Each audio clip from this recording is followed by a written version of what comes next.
Ahoj, vítám vás u nového videa.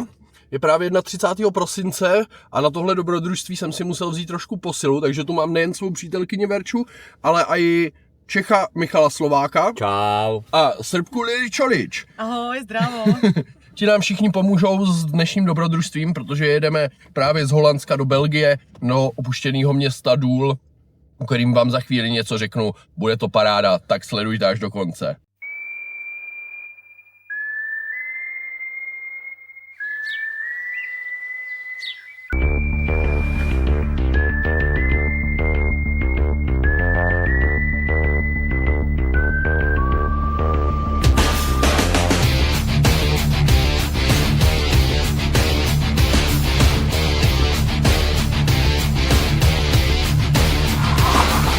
Wer zu Lebzeit gut auf Erden, wird nach dem Tod ein Engel werden. Den Blick gen Himmel fragst du dann, warum man sie nicht sehen kann. Erst wenn die Wolken schlafen gehen, kann man uns am Himmel sehen. Wir haben Angst und sind allein. Gott weiß, ich will kein Engel sein.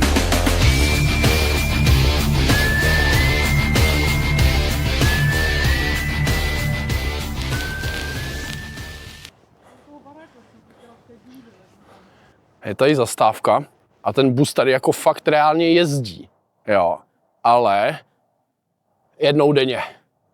Jeden spoj jednou denně. Hotovo.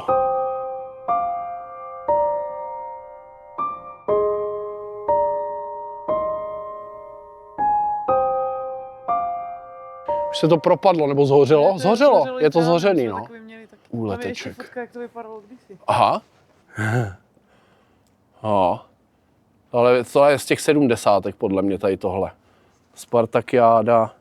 Teď vám řeknu něco málo o historii toho města, proč je vlastně opuštěný, jak se to stalo. A ku podivu, to není kvůli té elektrárny jaderné, co je za mnou. OK, bylo to takhle. Doel vznikl jako vlámská vesnice v době, kdy se zdejší obyvatelé živili prakticky jen rybolovem, pěstováním zeleniny anebo jejím prodejem.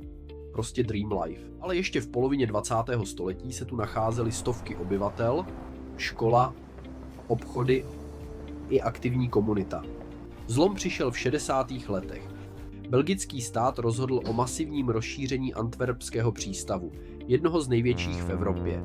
Doel se náhle ocitl v plánované průmyslové zóně.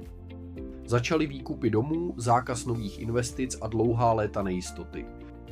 Lidé nevěděli, jestli má smysl opravovat dům, zakládat rodinu nebo zůstávat. A tak většina z nich odešla. No, celé to město je poměrně dost pomalovaný. A to kvůli tomu, co se dělo potom, co se vlastně město vybydlelo. Protože tím příběh v podstatě začíná, ale nekončí.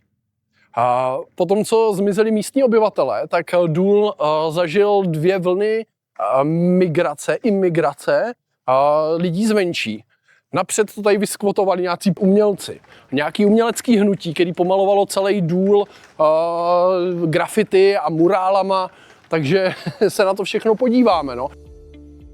Když se Důl začal vyprazňovat, objevila ho jiná skupina lidí. Umělci, fotografové a urbex komunita.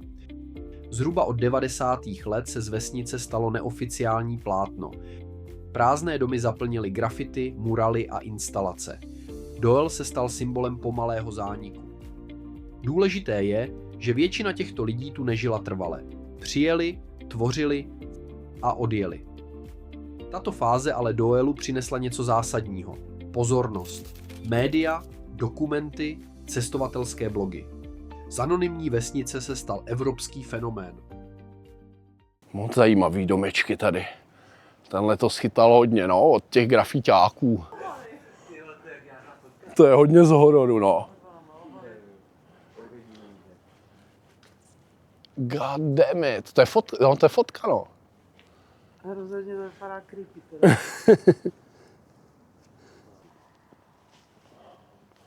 OK. Vyzkoušíme to. Ale je to tak pade na pade, no. Zamčeno. To se dalo čekat.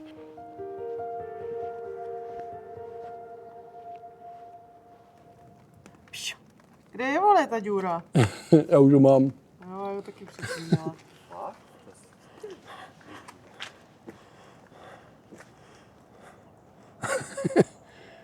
A prej je to tady docela dost pod kamerama. Sice já jsem tady zatím žádnou neviděl. A já právě jako úřady o tom ví, že je to tady takový oblíbený mezi lidma, co nedělají vždycky úplně legální věci. Takže tady nemůžeme dělat úplně nic moc jako nějaký virvál. Já už vidím kameru před náma. Voko velký tamhle na baráku. Kostel je úplně vykřivený, ono to asi nebude vidět. On je jako křivej schválně, nebo si... Řekl bych, že spíš nemají na údržbu, nebo že prostě To je nebezpečný, kámo. jenom pro ty, co jsou vevnitř a v blízkém okolí. A je to tady skvělý. Vezmeš sem prostě rodinku na dovolenou a jedeš. A jasně, je tady klid, seženeš určitě i nějaký ubytko tady. Zalevňáka. Tamhle je další murál. Velký murál, opičí. Všechno je to tady zamlácený, už se nedá dostat do budov, no. Je to škoda, chtěl jsem i do budov. Ale uvidíme. Zhruba po roce 2010 přišla další změna. Část domů byla prázdná, ale stále formálně existovala. A tehdy Doel objevili skvoteři a aktivisté. Na rozdíl od umělců tu chtěli žít. Doel se stal symbolem odporu proti nekonečnému rozšiřování průmyslu bez ohledu na místní komunitu. Vznikly kolektivy, komunitní akce i protesty.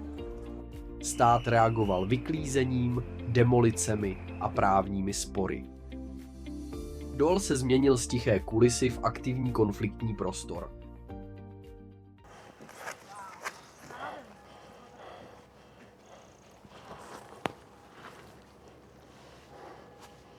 Co to je? Kiwi?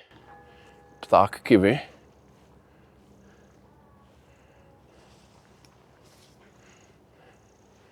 Tady se to dá projít ještě trošku dál. Já se chci podívat, kam až se dostaneme bez toho, aby jsme se někam museli nutně vloupat. Zaujímavé. Zaujímavé.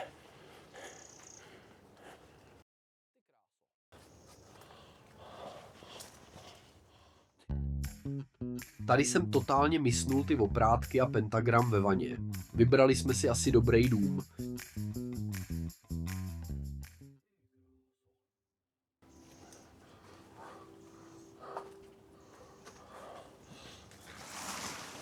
Wow. Jo, jsem v baráku. Nebo, jo, jsem v baráku. Wow. Haló? Je tu někdo? Je to mega hnus, ale prostě takhle to tady chodí. Hello, anybody here? Okay, I'm going. Tady je krb. Wow. Wow. Tak jsme se nakonec dostali i do baráku. Wow. A je to úplně zničené. Hustý.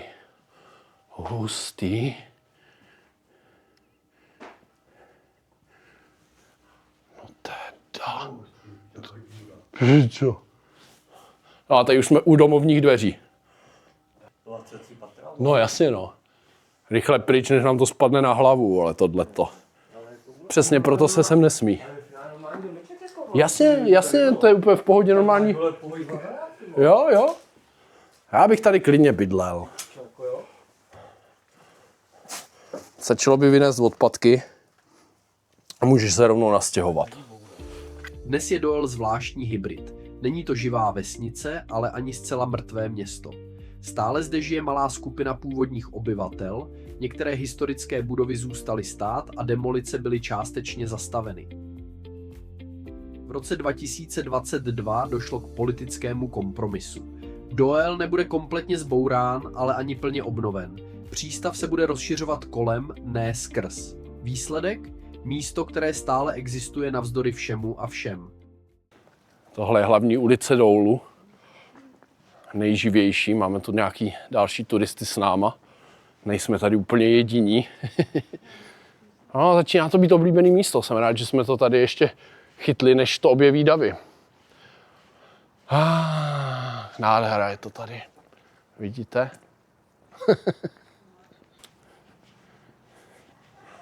No a na Google mapách tvrdili, že je tady 1 nebo 2 hospody. Ale bez tak jsou jako zavřený, že jo. Já si nemyslím, že tady reálně něco funguje. Ale totemy, jak v Kanadě. Tady murálek. No a tady je něco. Nevím co. Myslíš, že je to... Jo, tady asi fakt někdo bydlí. Divný. Tady někdo bydlí, no, prostě podle mě. Má tady nějaký umělec.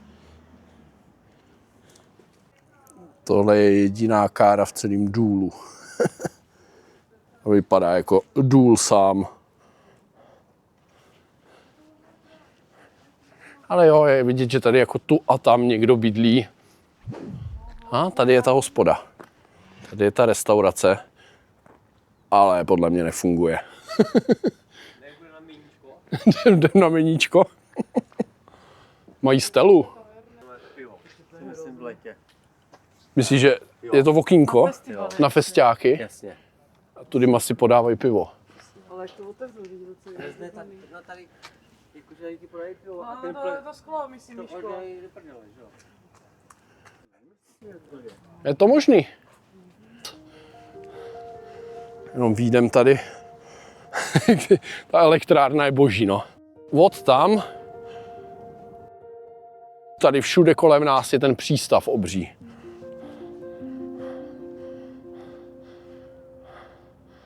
A jo, zleva přístav, od tam přístav, tamhle jaderná elektrárna a tady je důl. Prostě jako nádherný místo k žití, no. Nebo aspoň na dovolenou.